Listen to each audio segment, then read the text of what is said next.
ದಿನ ಚಪಾತಿ ರೊಟ್ಟಿ ತಿಂದು ಬೋರ್ ಆಗಿದ್ದರೆ ಜಸ್ಟ್ ಒಂದು ಸಲ ಈ ರವೆ ಚಪಾತಿನ ಟ್ರೈ ಮಾಡಿ ನೋಡ್ಬೋದು.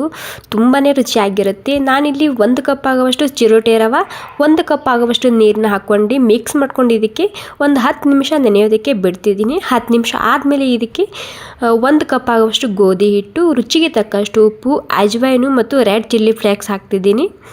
1 ಚಮಚ ತುಪ್ಪ ಹಾಕೊಂಡು ನೀಟಾಗಿ ಇದನ್ನು ನಾರ್ಮಲಾಗಿ ಚಪಾತಿ ಹಿಟ್ಟು ಯಾವ ರೀತಿ ನಾದ್ಕೊತೇವಲ್ಲ ಅದೇ ರೀತಿ ನಾದ್ಕೋಬೇಕು. ಮತ್ತು ಒಂದು ಸ್ವಲ್ಪ ಗೋಧಿ ಹಿಟ್ಟು ಹಾಕ್ಕೊಂಡಿನಿ. ಟೋಟಲಾಗಿ ಇಲ್ಲಿ ನಾನು ನೀರು ಬಳಸಿಲ್ಲ, ಜಸ್ಟ್ ಗೋಧಿ ಹಿಟ್ಟು ಹಾಕ್ಕೊಂಡು ಹಿಟ್ಟು ನಾದ್ಕೊಂಡಿನಿ. ಹಿಟ್ಟು ನಾದ್ಕೊಂಡು ಆದಮೇಲೆ ಇದಕ್ಕೆ ಒಂದು 10 ನಿಮಿಷ ನೆನೆಯೋದಕ್ಕೆ ಬಿಟ್ಟಿದ್ದ. ನಾರ್ಮಲಾಗಿ ಚಪಾತಿಗೆ ಎಷ್ಟು ಹಿಟ್ಟು ಹಿಡ್ಕೊತೀವಲ್ಲ ಅಷ್ಟೇ ಹಿಟ್ಟು ತೊಗೊಂಡಿದ್ದೀನಿ. ಇಲ್ಲಿ ನಾನು ಕೊತ್ತಂಬರಿ ಸೊಪ್ಪು ಹಚ್ಕೊಂಡಿನಿ, ಬಿಳಿ ಎಳ್ಳು ಕರಿ ಎಳ್ಳು ಕೂಡ ಹಚ್ಕೋಬೋದು ಅದರ ಜೊತೆಗೆ.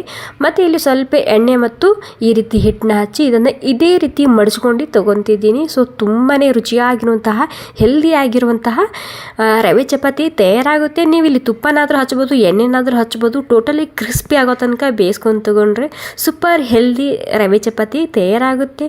ಸೊ ಬಿಸಿ ಬಿಸಿ ಇರುವಾಗ ಹಾಗೆ ಕೂಡ ತಿನ್ಬೋದು. ಥ್ಯಾಂಕ್ ಯು ಸೋ ಮಚ್ ಎಲ್ರಿಗೂ. ಸ್ವಲ್ಪನಾದರೂ ಇಷ್ಟ ಆಗಿದ್ರೆ ಒಂದು ಲೈಕ್ ಮಾಡೋದು ಮಾತ್ರ ಮರಿಬಾರ್ದು.